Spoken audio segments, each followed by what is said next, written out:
As the previous slide demonstrated, we take trust and integrity very seriously here.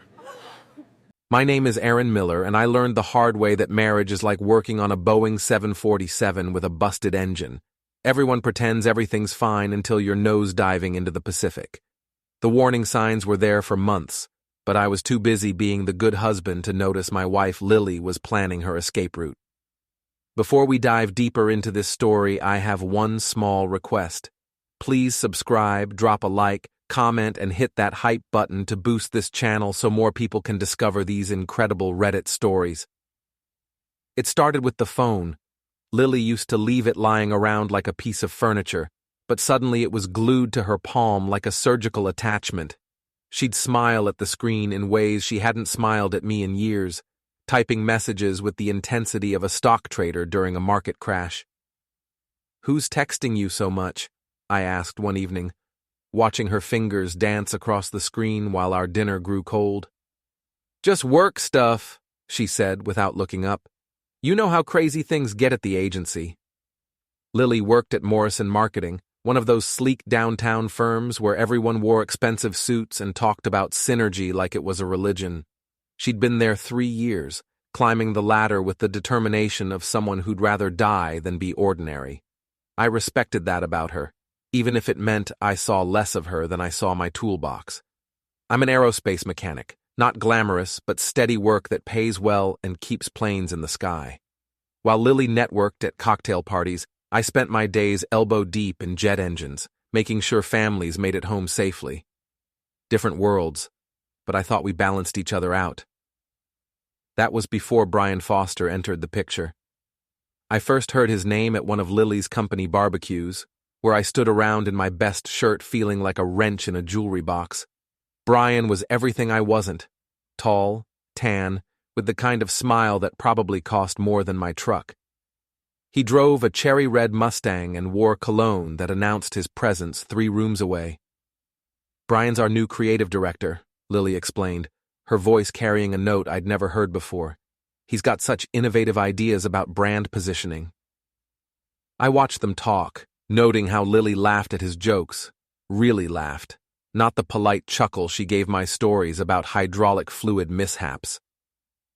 Brian had that gym rat build that came from having time and money to sculpt yourself into a magazine cover. His handshake was firm enough to crack walnuts, and he looked at me like I was something stuck to his shoe. "Aerospace, huh?" he said when Lily introduced us. "That must be interesting."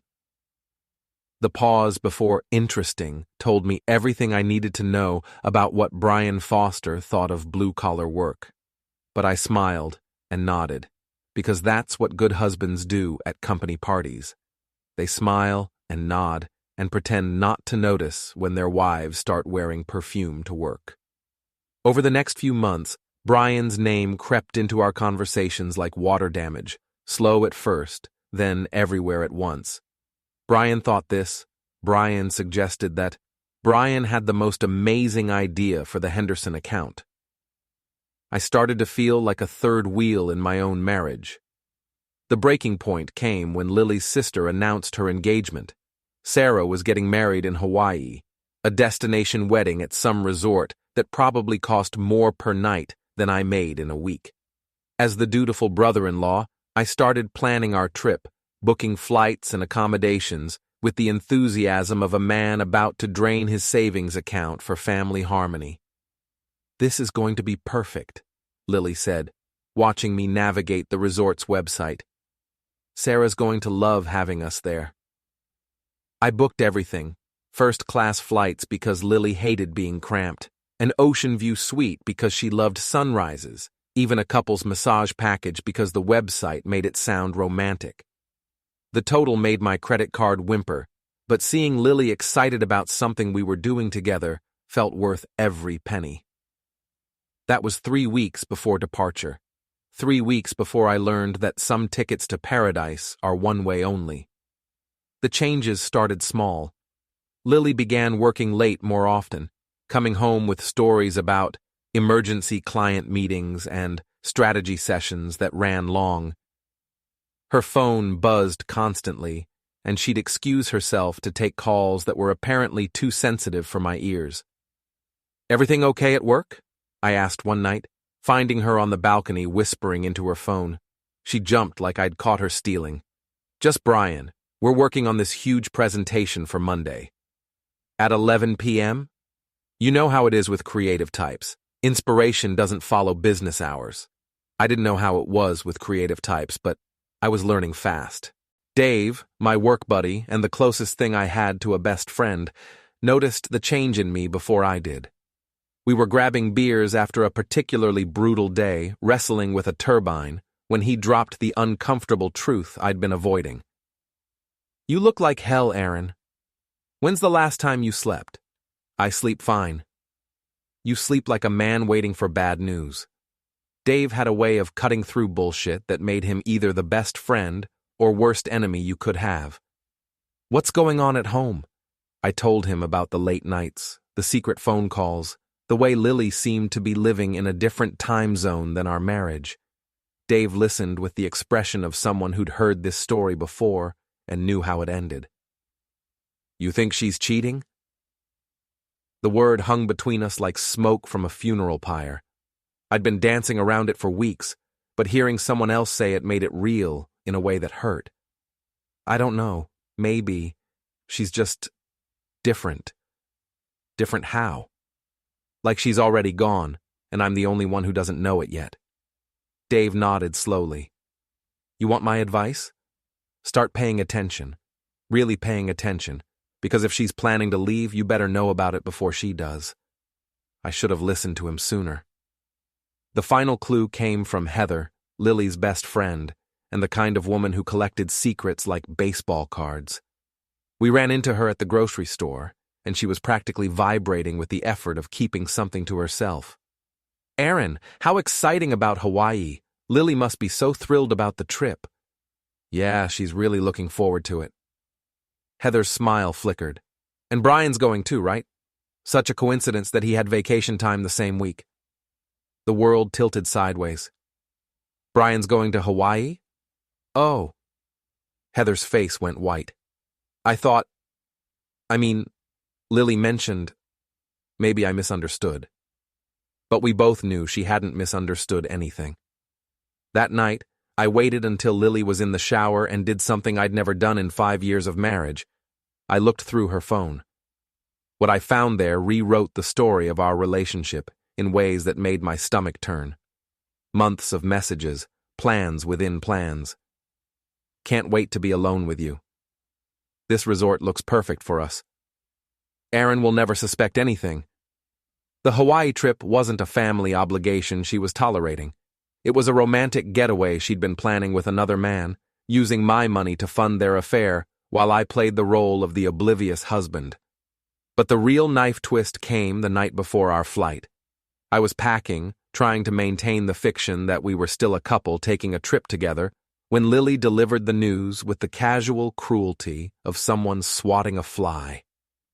"Oh, I meant to tell you, there was a problem with your ticket confirmation. The airline says there's no record of your reservation." I looked up from my suitcase. "What do you mean, no record?" "I don't know, some computer glitch. And the resort says they're completely booked. There's literally no room for you." Her tone was dismissive, like she was explaining why we were out of milk. No apology, no concern, no suggestion that we postpone the trip. Just a shrug and a problem that was somehow my fault for not double-checking. "That's strange," I said carefully. "I have all the confirmation numbers right here." "Well, something got mixed up. You know how these things go." But I knew exactly how these things went. After she fell asleep, I checked her email. The password was still our anniversary date, which felt like its own kind of irony. There, in her sent folder, was the real confirmation. 2 tickets to Paradise, Lily Miller and Brian Foster. Ocean View Suite, couples massage, champagne package, everything I'd booked for us, transferred to them with the efficiency of a corporate merger. I sat there in the dark, looking at the evidence that my marriage was officially over, and felt something cold and sharp settle in my chest. Not rage, not yet. something more dangerous than rage. Clarity. I closed the laptop, walked to the bedroom where my wife lay sleeping peacefully, and smiled for the first time in months. Because I'd just realized something important. If Lily wanted to play games with tickets and reservations, she was about to learn that two could play that game, and I was much better at planning than she thought. The next morning, I woke up a different man. Not angry, not hurt. Those emotions belonged to the Aaron who still believed in the fairy tale. The new Aaron was something else entirely, a ghost with a bank account and a very clear understanding of how the game was played. "I'm so sorry about the trip," Lily said over coffee, her performance worthy of an Oscar. "Maybe we can reschedule for next month?" "Don't worry about it," I replied, and meant it. These things happen. She looked surprised by my calm reaction. "You're not upset?" "Why would I be upset? You should go, represent the family at Sarah's wedding. I'll hold down the fort here." The relief on her face was almost insulting. She'd been prepared for a fight, maybe even hoping for one to justify what she was about to do. Instead, I gave her permission with a smile that didn't reach my eyes. "Are you sure? I feel terrible leaving you behind." "I'm sure. Have a wonderful time." And I meant that too. I wanted her to have the most wonderful time possible because it was going to be the last wonderful time she had for a very long while. After she left for the airport, Brian picked her up, of course, in that ridiculous red Mustang. I got to work. The first call was to my bank, where I transferred every penny from our joint accounts into a personal account Lily didn't know existed. 5 years of shared savings, gone in 30 seconds of electronic transactions. The second call was to my boss, Jim Crawford, a man who'd been in aerospace longer than I'd been alive and understood the value of loyalty. "I need some time off," I told him. "Family emergency." "How much time?" "Maybe 6 months. Maybe longer." Jim was quiet for a moment. "This about Lily?" Word traveled fast in our industry, and Jim had eyes like a hawk. "Partly." "You need a reference for something?" "Maybe, if something comes up." "Aaron, you're one of the best mechanics I've ever worked with. If you need anything, and I mean anything, you call me." The third call was to Dave, who listened to my plan with the appreciation of a man who understood the art of precision engineering. "You're really going to disappear? Like smoke in a hurricane. What about your stuff? Your apartment? Storage unit, cash payment, fake name, everything important fits in my truck. And Lily? Lily's about to learn what happens when you try to fly a plane with no fuel in the tank." I spent the next 2 days erasing Aaron Miller from the world. Bank accounts closed, apartment lease terminated, utilities shut off, phone service canceled. I kept one thing, a prepaid cell phone that only Dave knew about. Everything else went into storage or into the back of my pickup truck. On the third day, I drove to the ferry terminal and dropped my old phone into the aquarium they kept in the waiting area. Watching it sink to the bottom felt like baptism in reverse. Instead of being born again, I was dying to be reborn later. Then I drove east, toward a new life that Lily would never see coming. Meanwhile, in Hawaii, my wife was living her best life. I know because Heather, bless her gossipy heart, couldn't resist posting updates on social media. There was Lily on the beach, glowing with happiness. Lily at the wedding, radiant in a dress I'd never seen. Lily and Brian at sunset dinners, looking like the cover of a travel magazine. The comments were everything I'd expected. "You two look so happy together." Couple goals. "Where's Aaron?" "Is this your new boyfriend? He's gorgeous." Heather played the role of helpful friend, explaining that I'd had to work and couldn't make the trip. Poor Aaron, always missing out on the fun stuff. The narrative was perfect. Lily, the social butterfly, Aaron, the workaholic, who couldn't prioritize his marriage. But social media is a double-edged sword, and Lily was about to learn that lesson the hard way. By the time she returned from her Hawaiian honeymoon with Brian, the whispers had already started. Morrison Marketing was the kind of place where office romances were tolerated as long as they stayed discreet. Posting vacation photos with your married coworker while his wife was mysteriously absent wasn't discreet. It was advertising. Did you see Lily's Hawaii photos? Isn't she married to that mechanic guy? Who's the musclehead she's with? That's Brian Foster from Creative. Word is they've been hooking up for months. The gossip mill at Morrison Marketing ran on premium fuel, and Lily had just given it a full tank. By the time she walked back into the office, everyone knew she'd spent a week in paradise with Brian while her husband stayed home like a chump. But the real surprise was waiting for her at home. I wasn't there, of course. I was 3 states away, living in a motel and planning my comeback tour. But I'd left her a present, a single note on the kitchen counter, written in my careful engineer's handwriting. Enjoy paradise. I'm not coming back.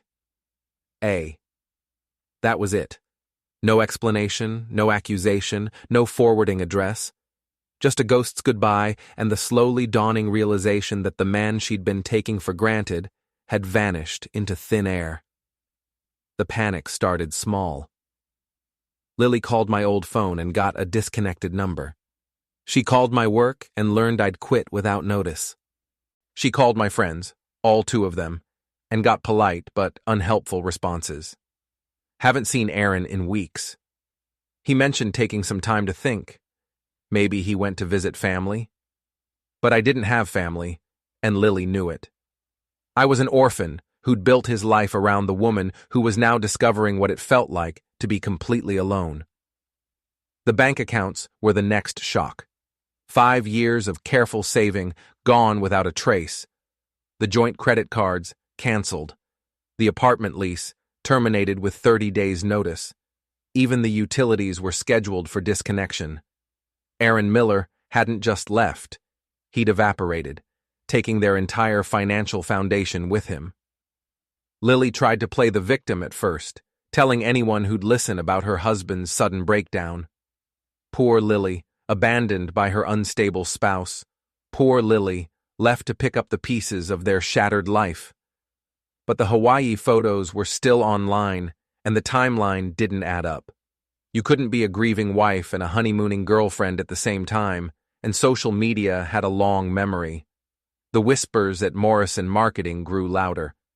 Lily had always been ambitious, but now her colleagues saw her ambition for what it really was, a willingness to destroy anything that got in her way, including her own marriage. The respect she'd worked years to build crumbled like a house of cards in a hurricane. Brian didn't handle the scrutiny any better. He'd thought he was stealing another man's wife, but it turned out he'd just inherited another man's problems. Lily was suddenly needy in ways that made his skin crawl, calling him at all hours, showing up at his apartment uninvited, talking about their future together like it was a done deal. I thought you said your husband was a pushover, he complained after a particularly clingy evening. He was. I don't know what's gotten into him. Well, figure it out. This whole thing is getting weird. But Lily couldn't figure it out because she'd never really known me at all. She'd seen the surface, the quiet mechanic who fixed things and paid bills and never made waves. She'd never looked deep enough to see the man who could take apart a jet engine and put it back together blindfolded, who understood systems and sequences and the precise application of pressure to achieve maximum effect. She was about to get a master class in precision engineering, applied to human relationships. 3 months after Hawaii, I made my first move. A simple email to Morrison Marketing's HR department, sent from an anonymous account with a subject line that guaranteed attention. Ethical violation report. Employee misconduct. The email contained everything. Screenshots of Lily's social media posts from Hawaii, photos of Brian's car in Lily's driveway at all hours, a detailed timeline of their affair, complete with expense reports showing company resources being used for personal travel. I didn't sign it, didn't make accusations I couldn't prove. I just presented the facts and let HR draw their own conclusions, because sometimes the most devastating weapon you can use against someone is the truth. Within a week, both Lily and Brian were called into separate meetings with HR. Nothing actionable, yet, but a formal warning about maintaining professional boundaries and the company's policy regarding workplace relationships. The message was clear. They were being watched. But that was just the opening move. I had 11 months left in my disappearing act, and I was just getting started. From my motel room 3 states away, I watched Lily's world begin to crack. Her social media posts became defensive, then desperate, then stopped altogether. Her friends started avoiding her calls. Her parents, when they learned about the affair through Heather's unstoppable gossip network, expressed their disappointment in terms that would have made a sailor blush. And through it all, Aaron Miller remained a ghost, present in the destruction he'd left behind, but impossible to find, impossible to confront, impossible to explain away. Lily had wanted to erase me from her life. Instead, she'd discovered that some people, when properly motivated, can erase themselves so completely that they become more powerful as ghosts than they ever were as men. The countdown to my return had begun. 11 months after I vanished, I came back to life with a vengeance and a business plan. The Aaron Miller who returned to town bore little resemblance to the man who'd left. Gone was the soft-spoken mechanic who fixed things quietly and never made waves. In his place stood someone leaner, sharper, and infinitely more dangerous, a man who'd spent almost a year learning that revenge, like any precision instrument, required careful calibration. I'd used my time away wisely. The storage unit where I'd stashed my old life became a command center where I planned my return with the methodical precision of a military campaign. Every move was calculated, every outcome anticipated, every variable accounted for. The first variable was money. The savings I'd taken from our joint accounts had been seed capital for something bigger.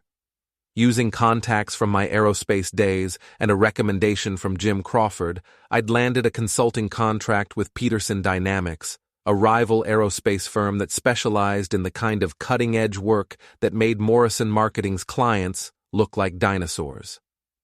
"Aaron Miller," said Janet Peterson, the company's founder, when I walked into her office for what was supposed to be a routine interview. "Jim Crawford says you're the best mechanic he's ever worked with." "I prefer precision systems engineer," I replied, and she laughed. "I prefer results. Can you deliver them?" I could, and did. Within 6 months, I'd helped Peterson Dynamics land 3 major contracts that their competitors, including some of Morrison Marketing's biggest clients, had been chasing for years. My understanding of aerospace systems, combined with my newfound appreciation for corporate strategy, made me valuable in ways I'd never been as just a mechanic. By the time I was ready to return home, I wasn't just Aaron Miller, precision systems engineer.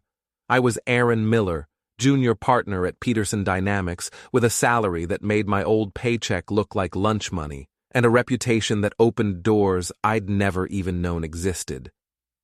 The physical transformation was just as dramatic. A year of focused workouts, better nutrition, and the kind of confidence that comes from rebuilding yourself from scratch had carved away the soft edges of married life. I looked like a man who'd been forged in fire and tempered in steel, which, in a way, I had been. But the most important change wasn't visible.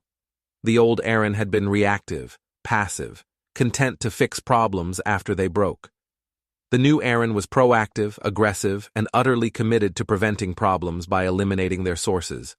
I'd become a different kind of engineer, one who specialized in human systems. My first day back in town, I drove past our old apartment building and felt nothing. The place where I'd discovered my wife's betrayal was just another address now, as relevant to my new life as yesterday's weather report. I'd moved beyond nostalgia into something colder and more useful: strategic thinking. My new apartment was downtown, in one of those glass towers that screamed success to anyone who cared about such things. Corner unit, city view, the kind of place where the old Aaron would have felt like an imposter. The new Aaron felt right at home. I'd been back exactly 1 week when I ran into Dave at our old bar.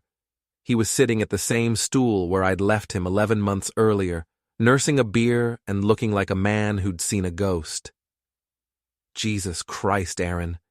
You look like a completely different person. I am a completely different person. He studied my face, taking in the changes that went deeper than muscle and bone. You ready for this? Because once you start, there's no going back. There was no going back the moment she booked that ticket to Hawaii. Dave nodded slowly. What do you need? Information. What's happened since I left? The story he told was everything I'd hoped for and more. Lily's life had imploded in slow motion, each month bringing new humiliations and disappointments. The HR investigation at Morrison Marketing had expanded into a full ethics review after someone, Dave grinned when he said this, had sent additional evidence of policy violations. They didn't fire her, but she's basically radioactive now. No promotions, no big accounts, no respect from anyone who matters. And Brian? Same boat, different paddle. His wife found out about Hawaii and took him to the cleaners in divorce court. He's living in some studio apartment across town, driving a 10-year-old Honda because his ex got the Mustang.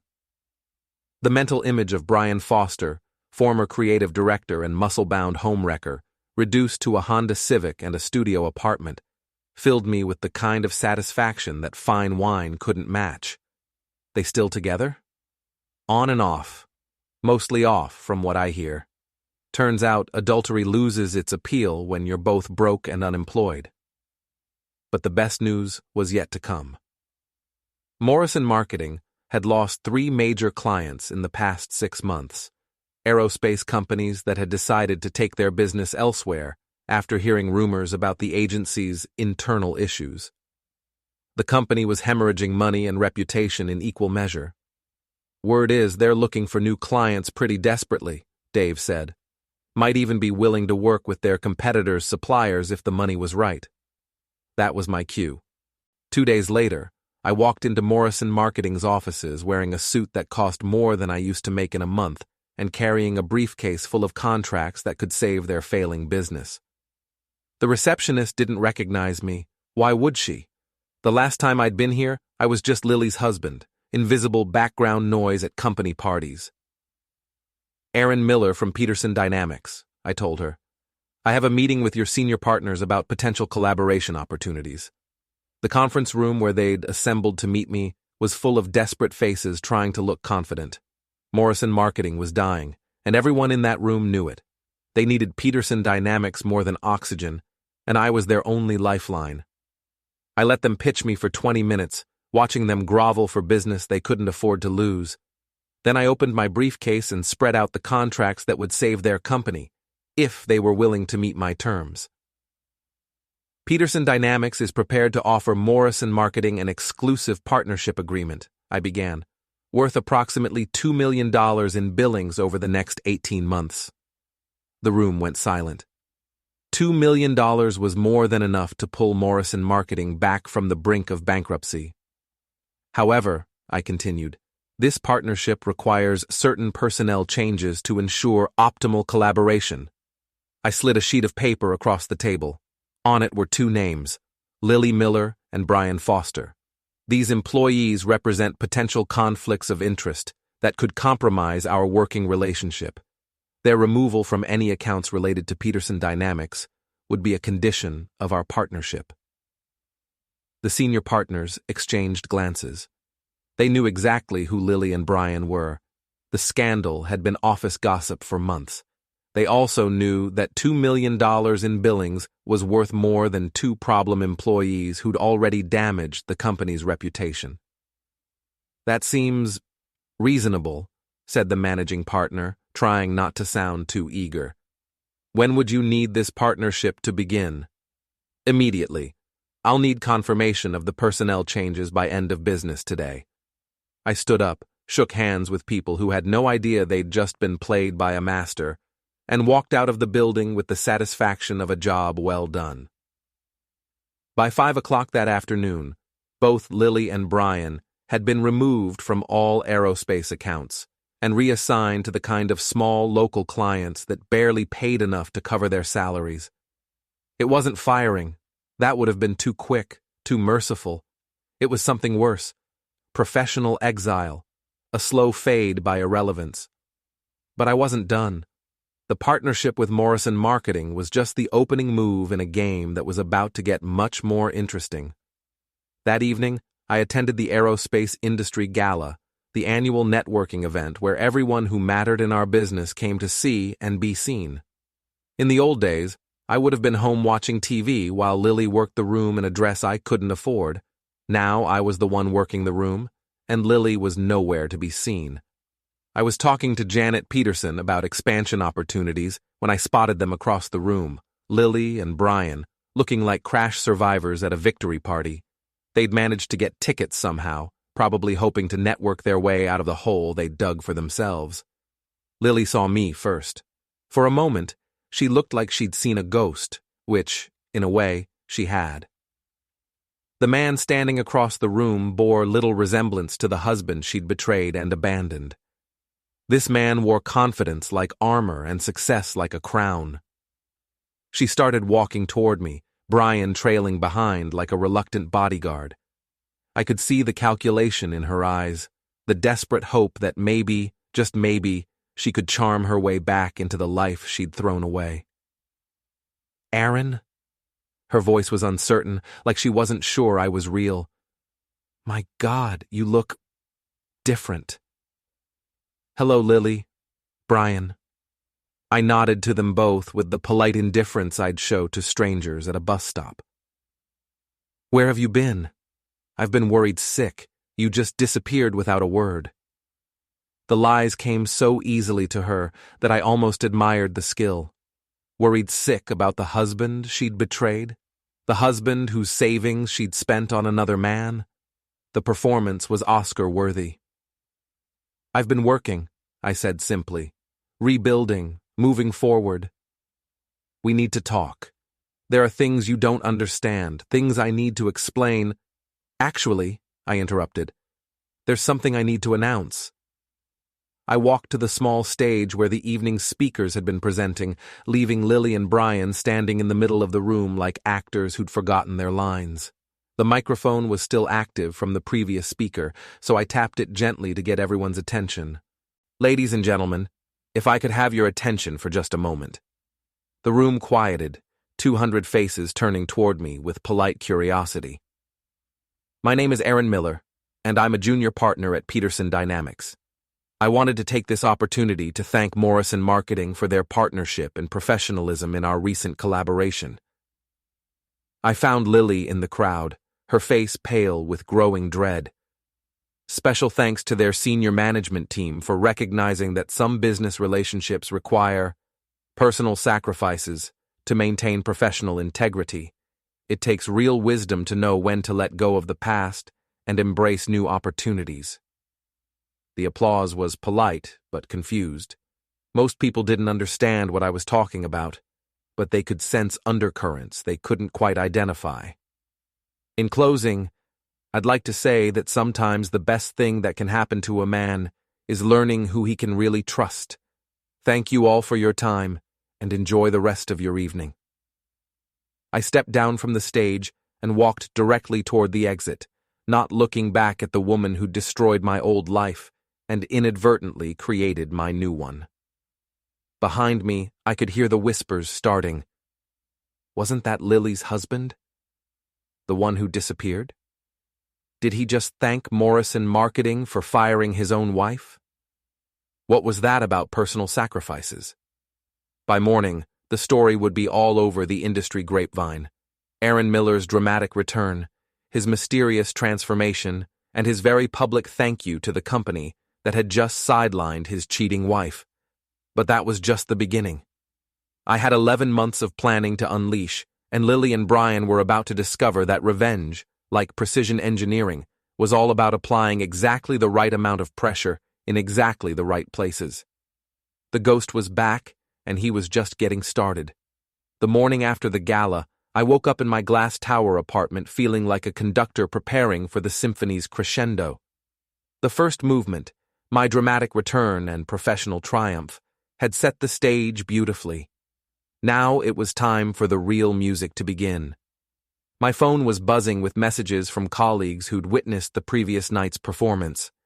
Word traveled fast in our industry, and everyone wanted to understand what they'd seen. Aaron Miller, the quiet mechanic who'd disappeared in disgrace, had returned as a successful executive who'd just publicly humiliated his cheating wife and her lover. The narrative was writing itself, and I was happy to let it. But the most interesting message came from an unexpected source. Heather, Lily's gossipy best friend and unwitting accomplice in my wife's downfall. "Aaron, we need to talk. Coffee, please?" I almost deleted it, then reconsidered. Heather had information I could use, and she was clearly feeling guilty about her role in the Hawaii debacle. Guilt made people talkative, and talkative people were useful. We met at a downtown cafe where the coffee cost more than most people's lunch. Heather looked like she hadn't slept in weeks, her usual polished appearance replaced by the haggard look of someone carrying too many secrets. "You look amazing," she said, studying my transformation with the intensity of an art critic. "I mean, completely different. What happened to you?" "I grew up," I replied, stirring sugar into coffee I didn't need sweetened. Amazing how much a person can change when they're properly motivated. "About Hawaii," she began, then stopped, clearly struggling with words that had been rehearsed but felt inadequate. "What about Hawaii?" "I'm the one who told you about Brian going. I didn't mean to. I thought you knew." The lie was transparent, but I let it hang in the air between us. Heather had known exactly what she was doing when she dropped that bomb in the grocery store. She'd wanted to see the drama unfold, never imagining it would lead to this. "You did me a favor," I said finally. "If you hadn't told me, I might have wasted more years on a marriage that was already over." Relief flooded her face. "So you're not angry?" "Why would I be angry? You helped me see the truth." "Lily's been asking about you. She wants to know where you've been, what you're doing, if you're seeing anyone." "And what do you tell her?" "Nothing, because I don't know anything." Heather leaned forward, curiosity overcoming her guilt. "Where did you go, Aaron? You just vanished." "I went to find myself. Turns out I was more interesting than I thought." I left her with that cryptic non-answer and walked back to my office, where the second phase of my plan was waiting to be implemented. The beauty of working in aerospace was the interconnected nature of the industry. Everyone knew everyone, and information flowed through professional networks like electricity through copper wire. A few carefully placed phone calls, a handful of strategic conversations, and suddenly everyone knew that Aaron Miller had not only returned from his mysterious absence, but had done so as a rising star at Peterson Dynamics. More importantly, everyone knew that his cheating wife and her lover were now professionally radioactive. The first domino fell on Wednesday, when Brian's largest remaining client, a small aviation parts manufacturer, decided to take their business elsewhere. They'd heard rumors about instability at Morrison Marketing and didn't want to risk their account on someone with personal issues. The second domino fell on Friday, when Lily's biggest account, a regional airline, expressed concerns about their marketing team's focus and professionalism. They didn't cancel the contract, but they did request a different account manager. By the following week, both Lily and Brian were handling nothing but small local accounts that barely justified their salaries. They'd become professional pariahs in their own office, whispered about in hallways and avoided at company meetings. But I wasn't satisfied with professional destruction alone. That was too clean, too impersonal. I wanted them to feel the same helplessness I'd felt when I discovered their betrayal. I wanted them to understand what it was like to have your world dismantled by someone you'd underestimated. That's when I decided to get creative. Brian's weakness was his vanity.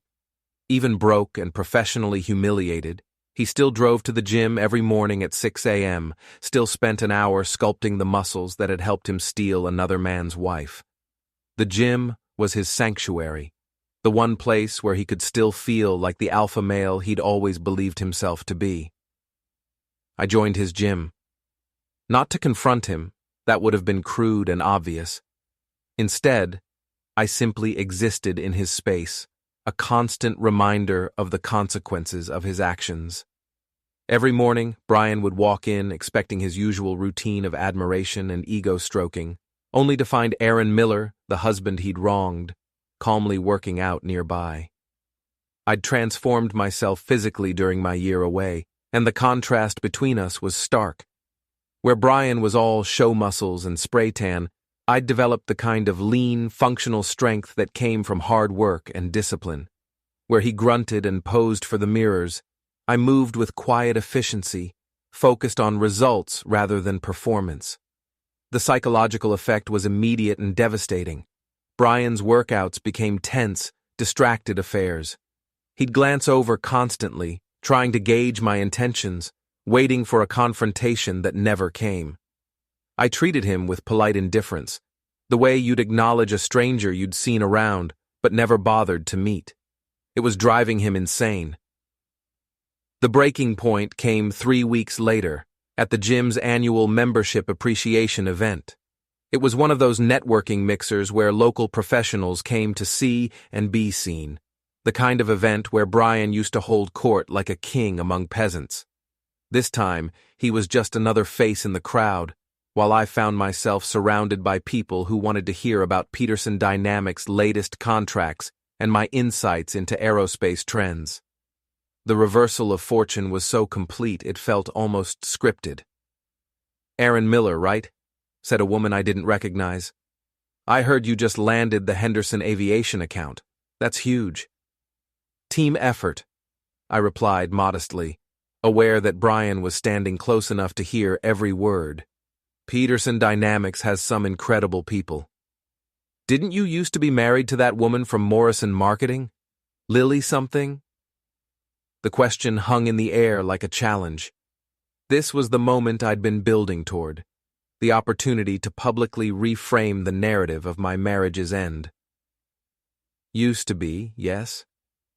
Sometimes you have to lose something to realize it wasn't worth keeping." The laughter that followed was polite but pointed. Everyone in our professional circle knew the story by now: the cheating wife, the Hawaiian affair, the husband who disappeared and returned stronger. My comment wasn't cruel, just honest, in a way that made Brian's face flush red with embarrassment. That's when he made his mistake. "Hey, Aaron," Brian called out, his voice carrying the forced confidence of a man trying to reclaim territory he'd already lost. "Good to see you back in town. I was wondering when we'd finally get a chance to talk." The room went quiet. Everyone could sense the tension, the undercurrents of a drama they'd only heard about secondhand. This was the confrontation they'd all been waiting for, the wronged husband facing the man who'd stolen his wife. I turned to face Brian with the calm expression of someone who'd been expecting this moment for months. "Talk about what?" "You know, everything that happened. I think there might be some misunderstandings we should clear up." "What misunderstandings?" Brian glanced around the room, suddenly aware that he'd initiated a public confrontation without thinking through the consequences. "Maybe we should do this somewhere private." "I don't have any secrets," I said, my voice carrying just enough to reach the interested ears around us. "Do you?" The question was a trap, and Brian was smart enough to recognize it. If he insisted on privacy, he'd look guilty. If he continued the conversation publicly, he'd have to defend the indefensible in front of people who could destroy what was left of his career. "Look, man, I just think—" "You think what? That I should be angry about Hawaii? That I should blame you for showing me who my wife really was?" Brian's mouth opened and closed like a fish out of water. He'd expected anger, accusations, maybe even violence. Instead, he was getting gratitude delivered with surgical precision in front of an audience that was hanging on every word. Actually, I continued, I should thank you. If you hadn't helped Lily plan that trip, I might have wasted more years on a marriage that was already over. You did me a favor. The crowd was eating it up. Here was Aaron Miller, the wronged husband, taking the high road with such grace that he made his wife's lover look petty and desperate by comparison. Brian tried one more time. It wasn't like that. Wasn't like what? Two people planning a romantic getaway to Hawaii while one of them was married to someone else? Because I have the email confirmations that say otherwise. That was the final blow. The mention of evidence, delivered casually in front of 24 witnesses, transformed speculation into confirmed fact.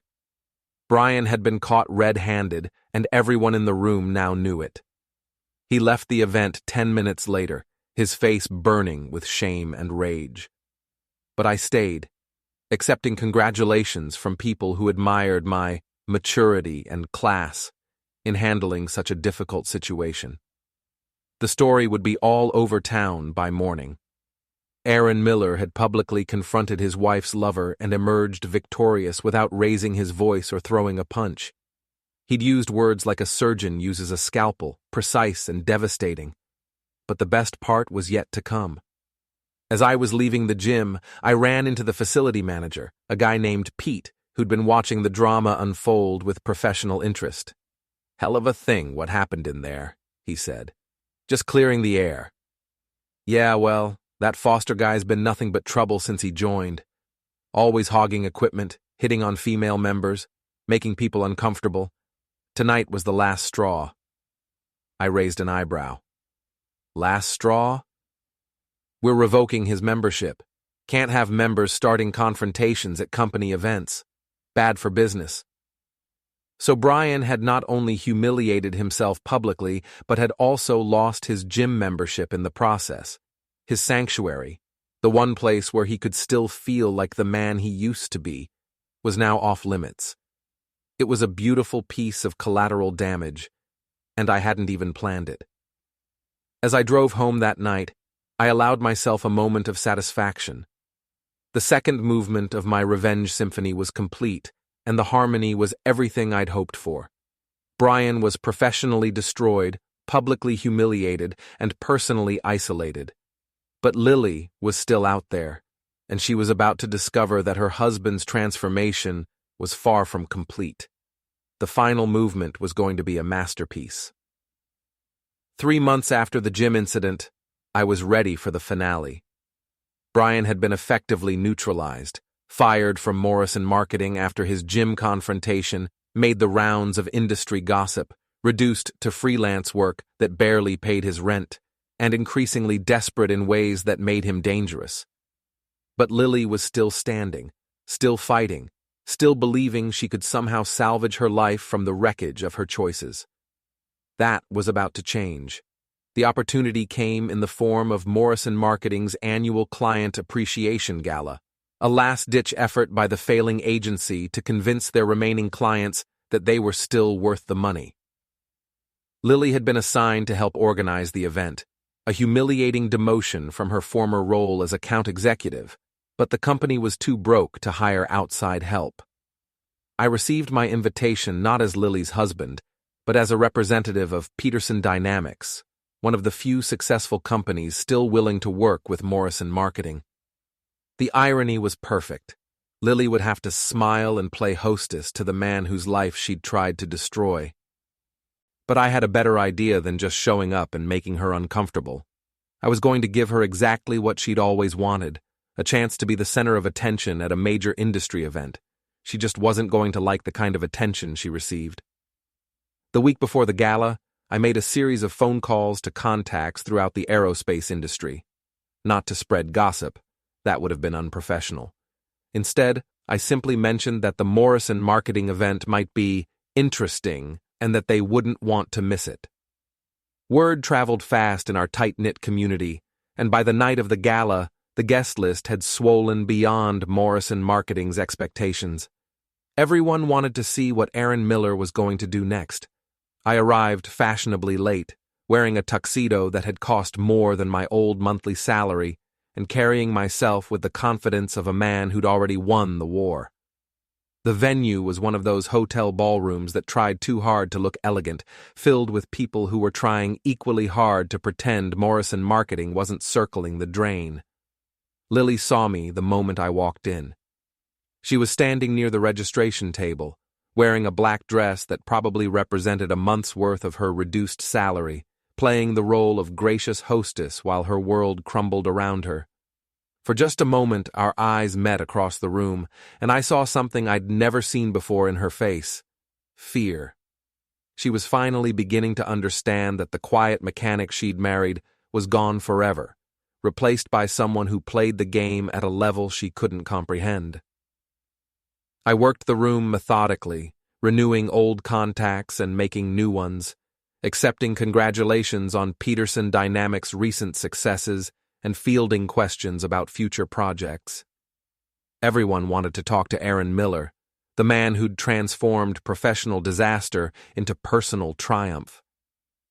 Meanwhile, Lily watched from across the room like a condemned prisoner watching the clock tick toward execution time. The evening's program included the usual speeches and awards, but I'd arranged for a special edition. As a major client, Peterson Dynamics had been invited to make a presentation about the future of aerospace marketing. I'd volunteered to give the speech myself. When my name was announced, the room fell silent. This was the moment everyone had been waiting for: Aaron Miller taking the stage at his cheating wife's company event, with a captive audience of industry professionals who knew the whole sordid story.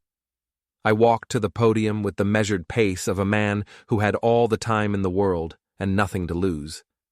Behind me, on the large screen used for presentations, was the Peterson Dynamics logo and the title of my talk: Trust, Integrity, and Professional Partnerships. "Ladies and gentlemen," I began, "thank you for the opportunity to speak tonight. I want to talk about something that's fundamental to our industry: the importance of trust in professional relationships." I clicked to the next slide, which showed a graph of Peterson Dynamics' growth over the past year. When Peterson Dynamics was looking for marketing partners, we had many options, but we chose Morrison Marketing because we believed in their commitment to integrity and professional excellence. Another click, another slide. This one showed a timeline of our partnership, with key milestones highlighted. However, we quickly learned that not all partnerships are built on the same foundation. Some are based on mutual respect and shared values, others are based on different priorities. The room was silent. Everyone could sense the undercurrents, the careful words that carried meanings beyond their surface. For example, we discovered that some team members were more interested in personal advancement than client service. They were willing to compromise professional relationships for personal gain, to prioritize their own desires over their clients' needs. I clicked again. The new slide showed email headers, not the content, which would have been unethical to share, but just the timestamps and subject lines of messages sent during business hours. "Can't wait for tonight. Hotel confirmation. This will be our secret." Lily's face went white. She recognized those headers, knew exactly what emails they represented. We believe that personal integrity and professional integrity are inseparable. A person who will betray their spouse will eventually betray their clients. A person who will lie to their family will lie to their business partners. The audience was hanging on every word, understanding that they were witnessing something unprecedented: a public execution carried out with PowerPoint slides and corporate speak. That's why Peterson Dynamics made the difficult decision to restructure our partnership with Morrison Marketing. We removed team members who represented integrity risks and focused our collaboration on individuals who shared our values. I clicked to the final slide, which showed Peterson Dynamics' logo alongside the words integrity, excellence, trust. In closing, I'd like to thank Morrison Marketing's leadership for their willingness to make the hard choices necessary to maintain professional standards.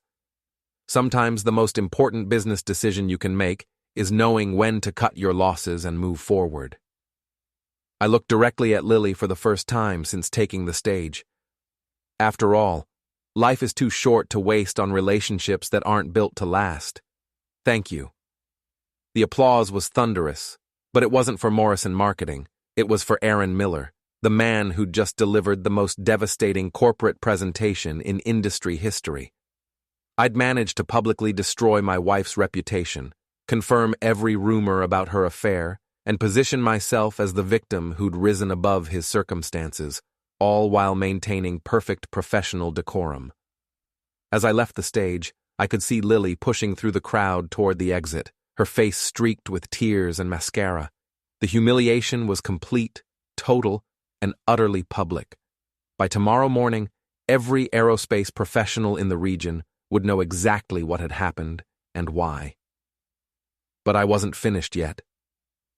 The final act took place in the hotel parking lot, where I found Brian waiting by my car. He looked like hell, unshaven, hollow-eyed, wearing a suit that had seen better days. Desperation had transformed him from a confident predator into something pathetic and dangerous.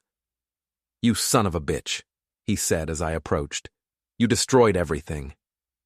"I didn't destroy anything," I replied calmly, pulling out my car keys. "I just stopped pretending it wasn't already broken. She loved me, you know. We were happy before you came back and ruined everything. She loved the idea of you, the excitement, the secrecy, the fantasy of a different life. But love, real love requires sacrifice, commitment, the willingness to build something together instead of just taking what you want." Brian's hands clenched into fists. "You think you're so smart, don't you? So much better than everyone else?" "I think I'm a man who learned from his mistakes. You should try it sometime." That's when he swung at me. I'd been expecting it for months, the moment when Brian's desperation would overcome his judgment and he'd try to solve his problems with violence. I'd even prepared for it, spending part of my transformation year learning the kind of practical self-defense that actually worked in real situations.